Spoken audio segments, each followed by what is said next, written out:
Hello, drivers. This is Jeff Morlock with Driver Safety and Training, and welcoming you to our April driver safety meeting. I hope each of you are doing well and enjoying this beautiful springtime weather we're having in much of the country. But as we know, as seasons change, so does our focus on safety.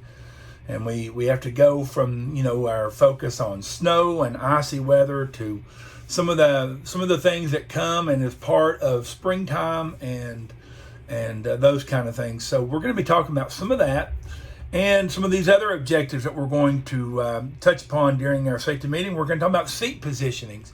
We're going to talk about that right off the bat here in just a minute. Later on in the safety meeting, we're going to talk about railroad crossing procedures. And also we're going to talk about slow maneuvering safety and many other things, of course. And so hey, let's get started. As our opening bell, to kind of get things started, let's take a look at this this PowerPoint, and it's got a good little video embedded in it. And let me get it started. Okay, there we go. And I know many of you drivers, most of you drivers have participated, and we do thank you for your participation in the driver ergonomics training that we've been doing across the fleet. And one of the things that has come out of this is the focus and the need to not only have good seats in the truck, but also that you, the driver, put yourself into the right position to safely and comfortably and ergonomically smart drive your truck. So, one of the things, of course, as you can see here on the screen, as many of you know, I'm sure all of you know, you spend many hours sitting in that truck and quite often sitting in that same position. There's not a lot of, different positions you can take. You're sitting there in the seat. And so with the seatbelt fastened, there you are. So good spinal posture minimizes stress and strain. So you want to make sure that you have yourself in good posture and you are comfortable with that as you begin to drive. We want to make sure that we maintain a normal lumbar curve in our spine. So we want to make sure we take care of that from the beginning. So let's look at some areas on how we can achieve good driving position. Number one, raise your seat to ensure clear vision. Of course, that is optimal. You want to make sure you can see out of the truck, you can see your mirrors, and that you can see clearly around you.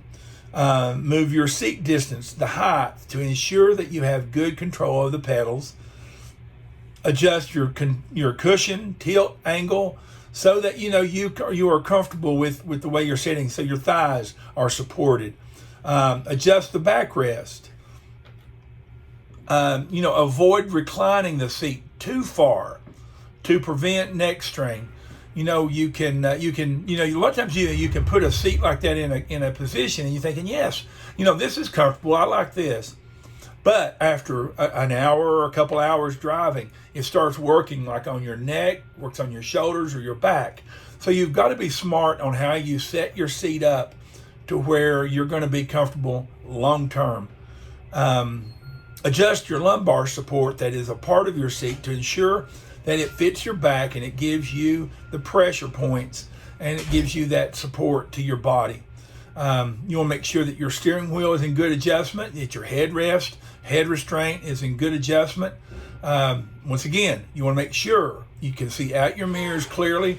And of course, all these kind of things are things to take care of before you ever move the truck. As you're beginning to do your pre-trip inspection, part of that should be getting your seat, getting it into position, that you get all your gear stowed away to where it will be, it will be secure and that type of thing. These kind of things need to be taken care of beforehand. And number 10, of course, you want to make sure that you exit and that you enter the truck safely, using those 3 points of contact always. And keep in mind, as you exit the cab, as it says here, number 10, you may be sitting for a long time. So keep that under consideration. You want to get onto your feet, get your body, in kind of used to standing for just a second. Even if you have to stand on that step for a few clicks, get the blood flowing to your legs and to your feet before you start doing any climbing and that kind of thing. It's a lot of good ideas. So hey, let's watch this video. This is really a cool video that is on YouTube. So hang on, bear with me while I get it set up for you.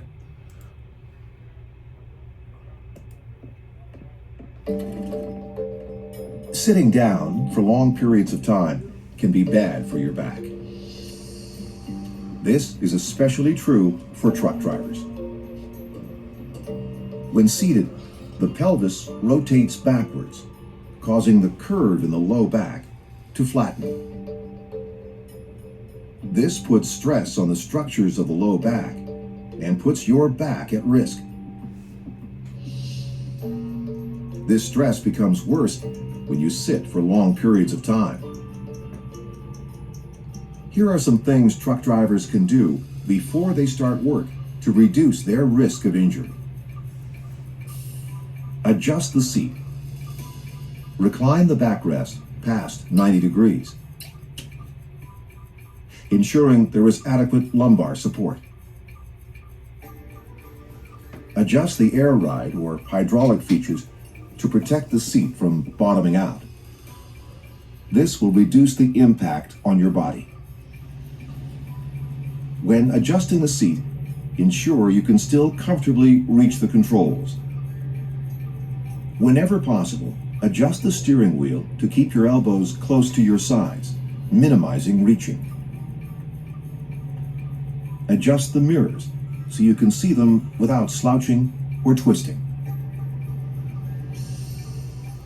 When you jump from the cab, your body absorbs a large amount of force. This force can be up to 8 times your body weight. Use the steps and handrail to maintain 3-point contact when leaving the cab. Try to limit continuous sitting to 2 hours. Take a break, stand up, and walk around. This can be a good time to check your rig and load. Truck drivers who sit for long periods of time can put their back at risk. The best ways to protect your back are: make adjustments in the cab to suit your body. Use 3-point contact when exiting the cab. And whenever possible, take a break and walk around. For more information about injury prevention, go to WorksafeBC.com. All right.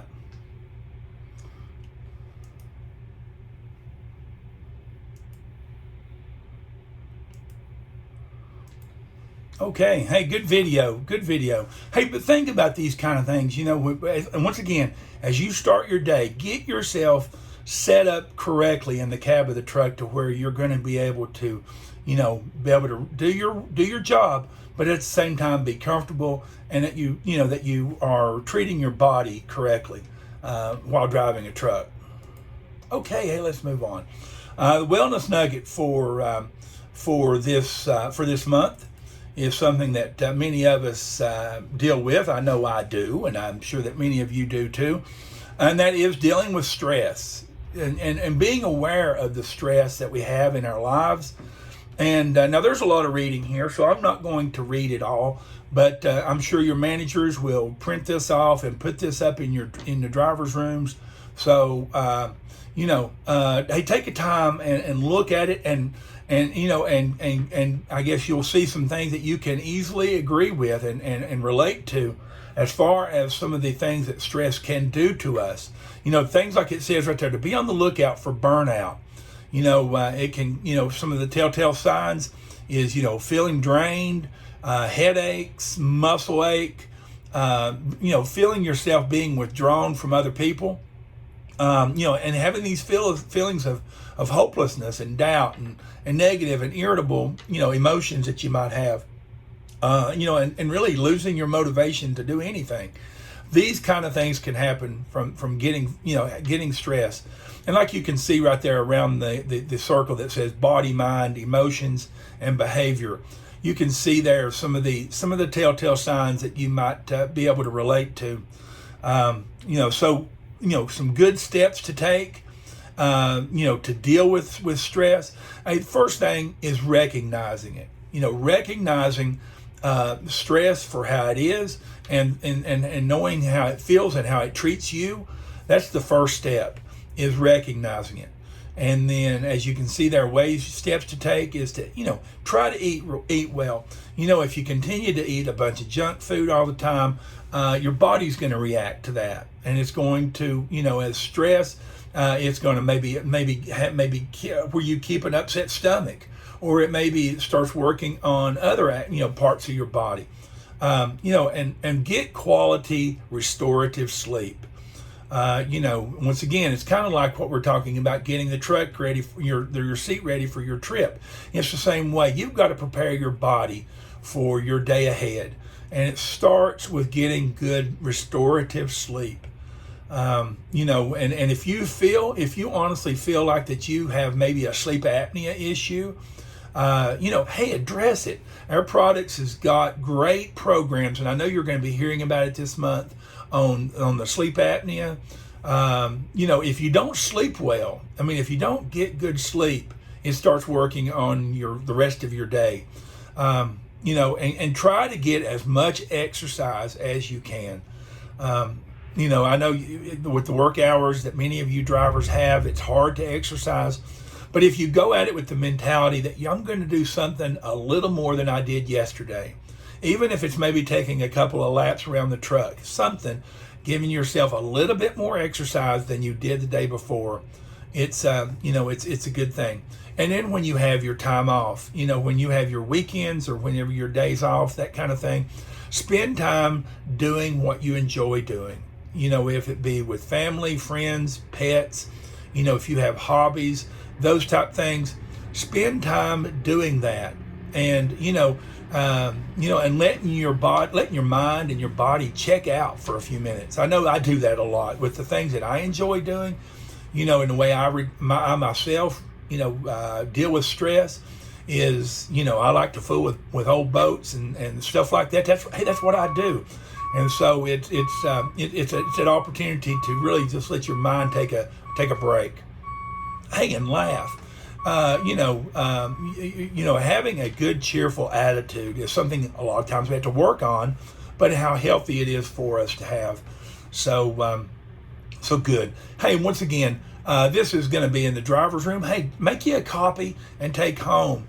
Maybe this is something you can share with your family and friends, because stress, especially the way we've been dealing with the pandemic over the past year and some of the things that has come from it, and the changes in our life and our lifestyle, a lot of times stress can really sneak up on you.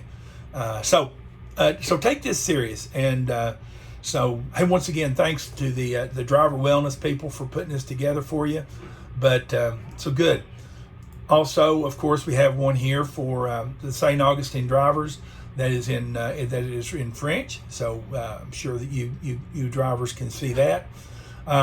Okay, our part that we have that comes from field safety, when we think of injury prevention, injury prevention is so much a part of our own private safety program. Of course, we know that it's a big part of the Air Product safety program, but it needs to be a big part of you, the driver, your safety program.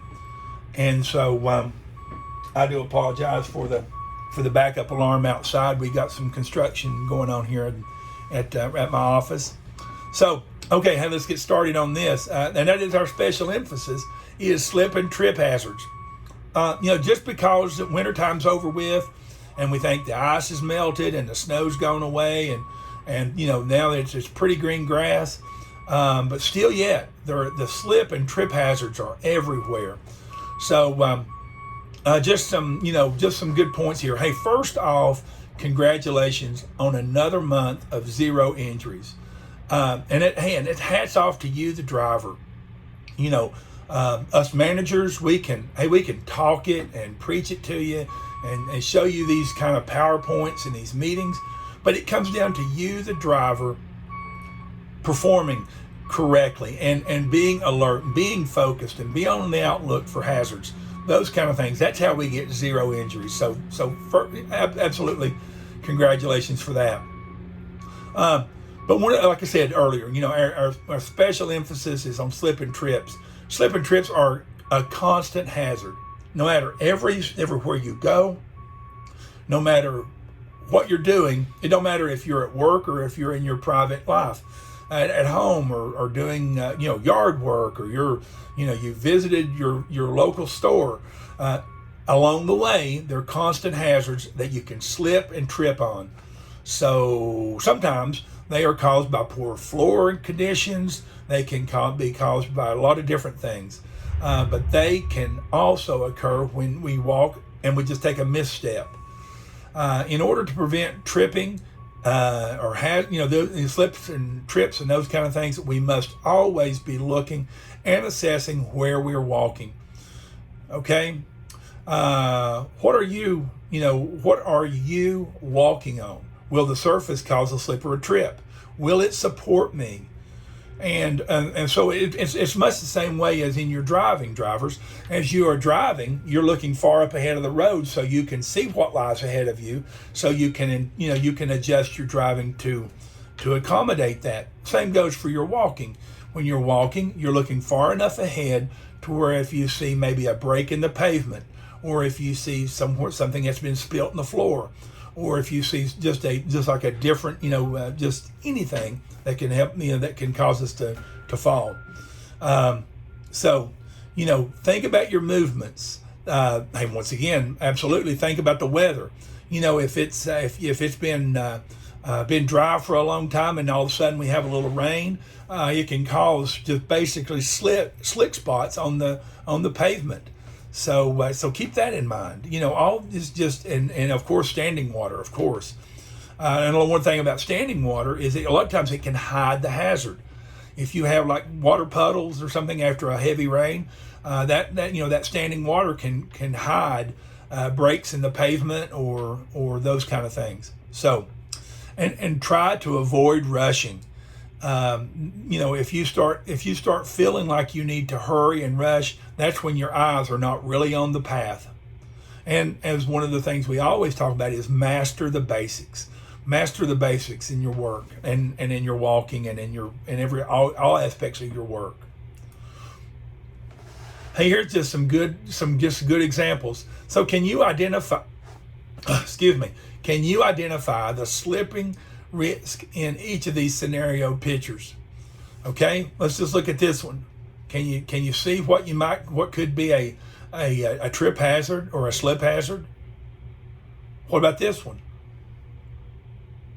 And this one. Oh, and this one here. See, this one is maybe a little bit hidden, So let's see, what all can we see here? Uneven surfaces. If you look at each one of these pictures, you see uneven surfaces. Now you might get back here on this load line right here, and you'll be focusing on the hoses and the test lines and all that is a part of this, and this is where your vision would be. But look down here.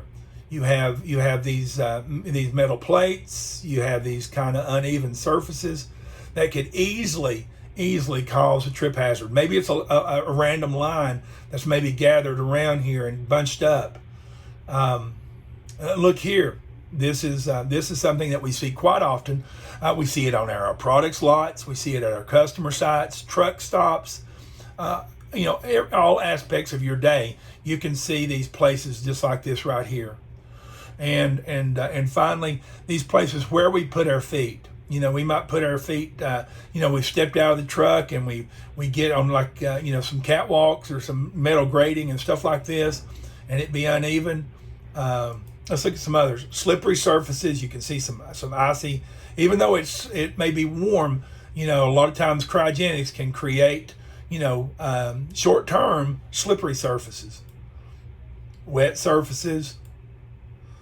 Low lit areas, kind of like what we're seeing here. It's not real clear, And so if so if it's low lit, even if you've got to for a moment, get your flashlight out and show it around just the areas you're going to be walking. Hey, you got to take care of yourself. Damaged surfaces, and there's other things that we can see. There were 72 Air Products participants in the EWE program. You hear a lot about the EWE, and I know you heard a lot about it during ergonomic training, but it is such a good program just to educate you. If you were to hurt yourself, say you hurt yourself doing yard work, or you've pulled or strained your elbow or your shoulder while doing some simple task at work. EWE can help you educate yourself and understand what you have done, and maybe give you some rehabilitation type things that you can do to avoid yourself from having to go to the doctor. Of course, there are those situations where you have to go, and that's understandable. But as you can see here, as I just said, there's 72 participants in the EWE program last year, with a success rate of 84%, which is fantastic. Overall, 94% success rate for all company employees combined. And that is you drivers, plant people, office people.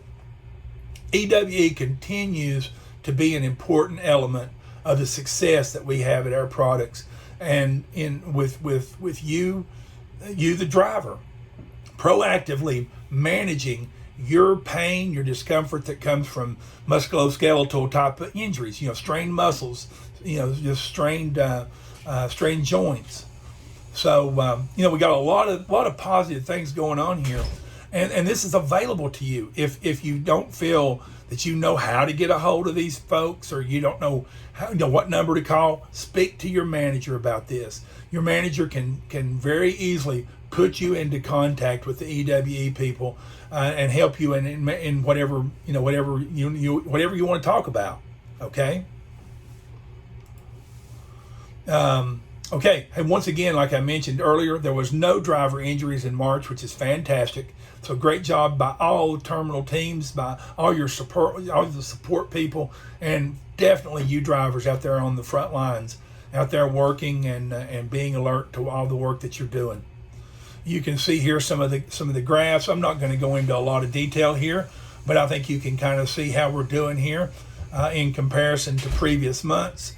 And one of the things that we were looking at earlier, we got off to a really rough start here, where we had all these injuries these first 4 months. We had 8 injuries already, and so we started talking to all you drivers to really up your game and to really be more on the lookout for what you were doing, and we all feel like it's really paying off. So once again, good job. Okay. As we move on, hey, Lisa has really put together a really good video for us today, and so let me get it started. Now this doesn't have. Okay, hang on a second. Now wait a minute. Wait a minute. Let me get it over here where you can see it. Okay. Now she didn't talk in this one, so I'll kind of maybe bring any comments out that maybe needs to be mentioned. We'll see. So let's get started. Well, there we go.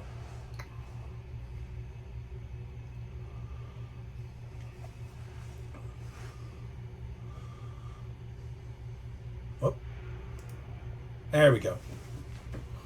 These could have been very tragic events. So, but these drivers, man, really by being focused and being alert to all that's going on around them. Watch some of these. Whoa! Watch out.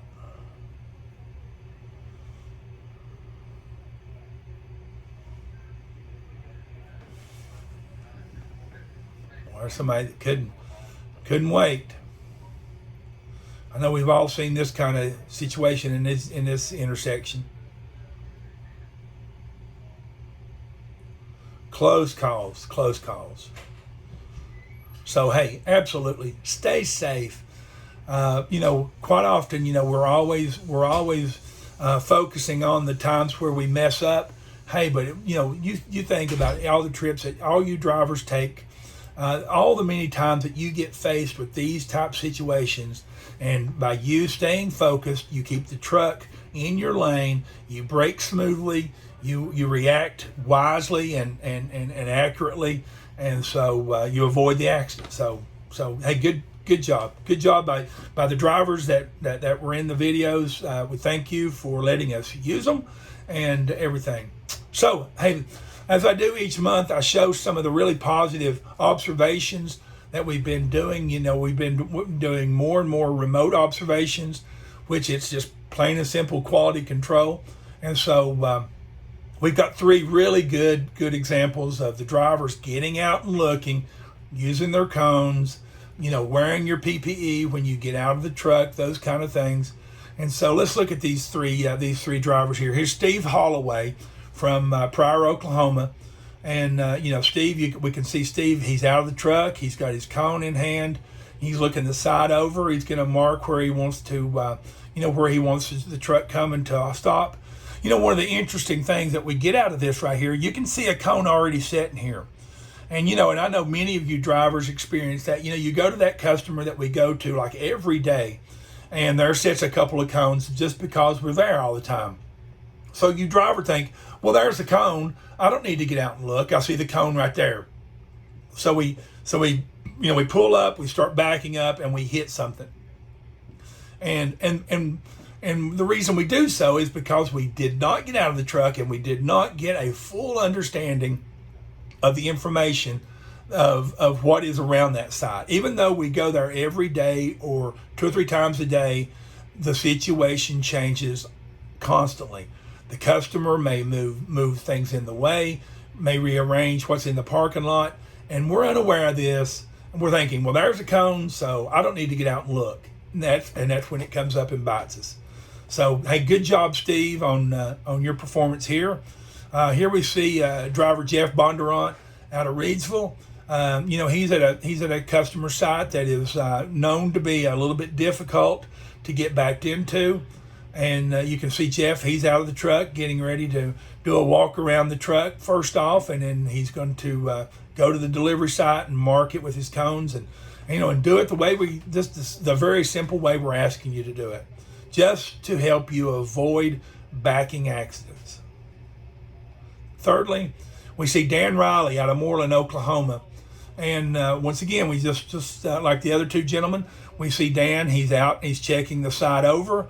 He's making sure that all the way around the truck is clear and ready for him to back into the tank. So, hey, good job, Dan. All right.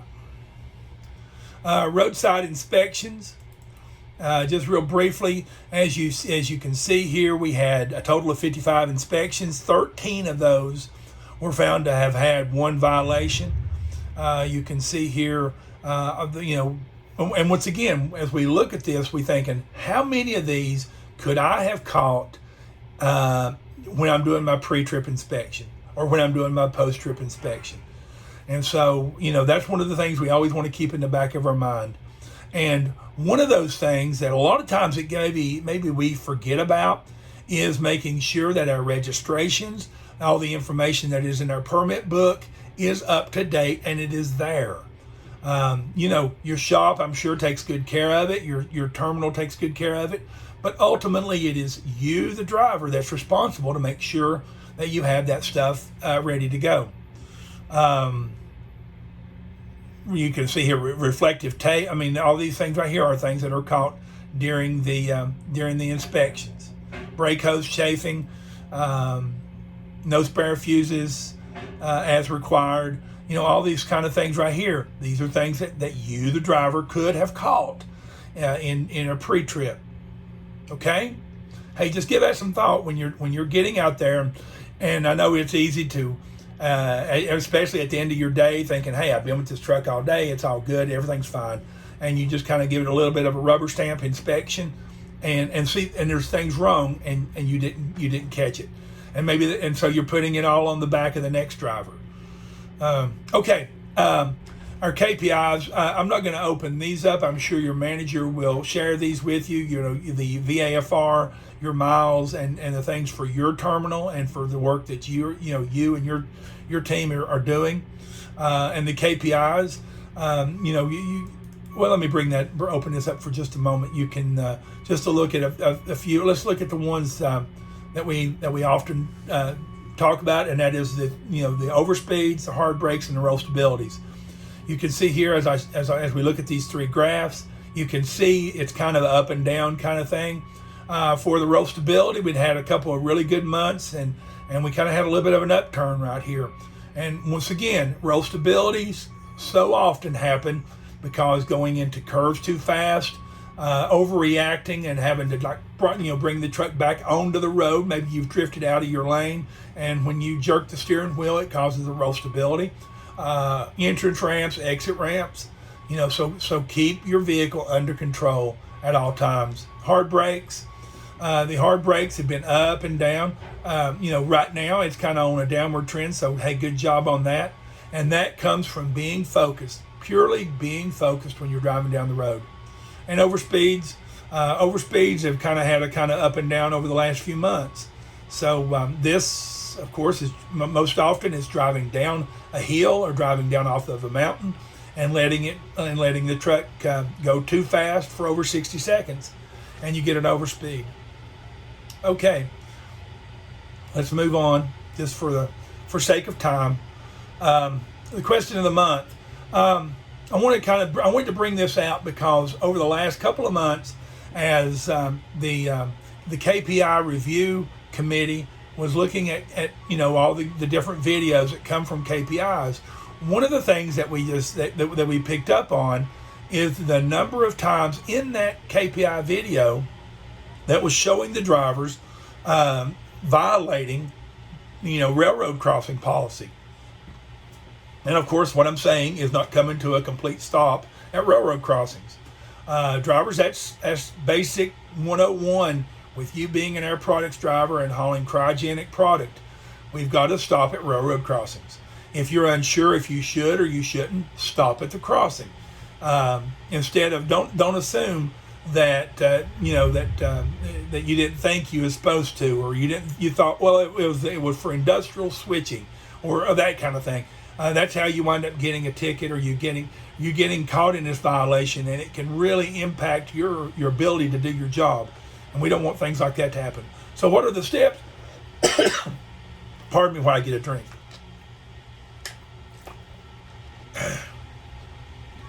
So one of the key things that you see here is come to a full stop, and make sure you do it. Make sure that it's no more than 50 feet or no less than 15 feet from the tracks. Make sure you can see.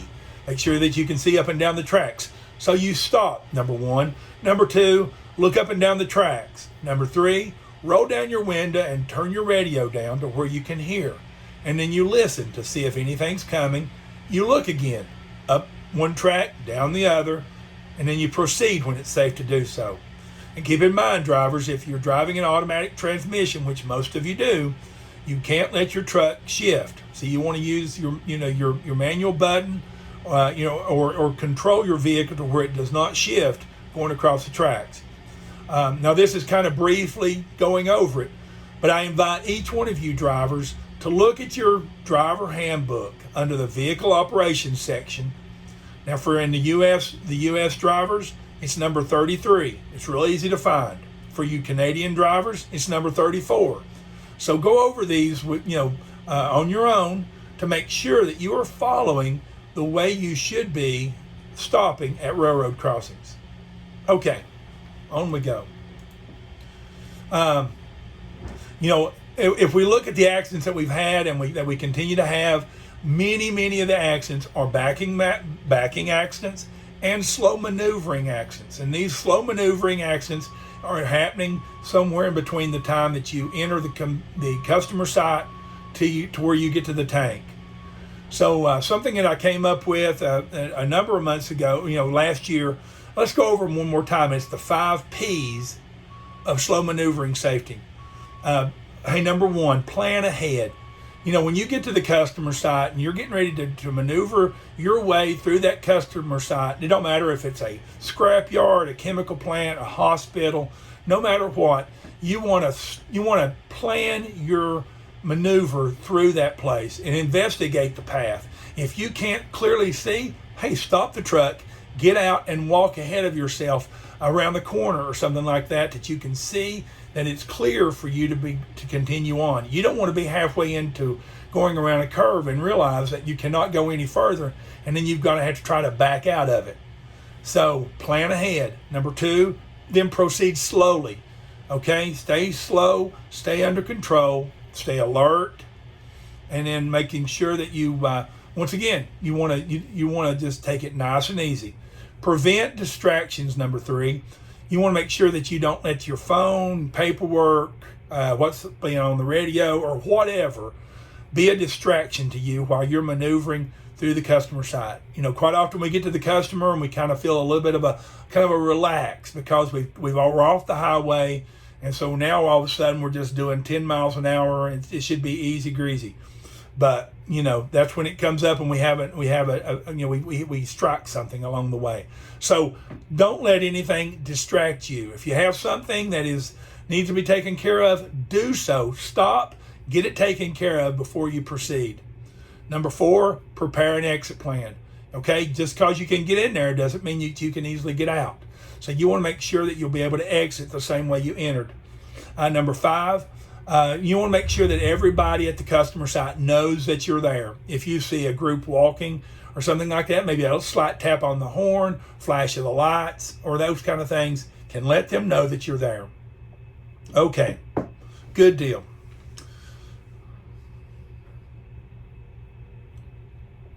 Finally, for you shop personnel that might be a part of this safety meeting, or that you're, as the manager showing you, here is a PowerPoint that's been prepared by the Fleet Group for you to use in your part of your safety meeting.